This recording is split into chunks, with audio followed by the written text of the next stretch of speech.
Ahoj, Cindy. Ahoj, profesore.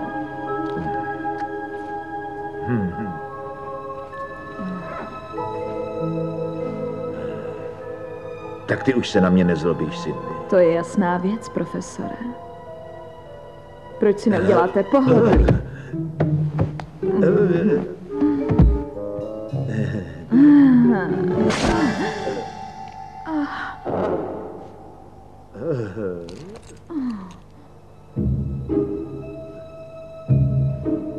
Zdá se, že začíná něco tušit. Kdo? Vaše manželka. O můj bože! Tady se to stalo. Co? Přišla domů a viděla je. Koho? Byla jsem v jejím pokoji a četla její deník. A tyhle šaty visely v šatníku. Víc si nepamatuju. A co ty, Ray? Já si je koupil v pátek. Přišel jsem si jen pro banán. Sluší mě, ne?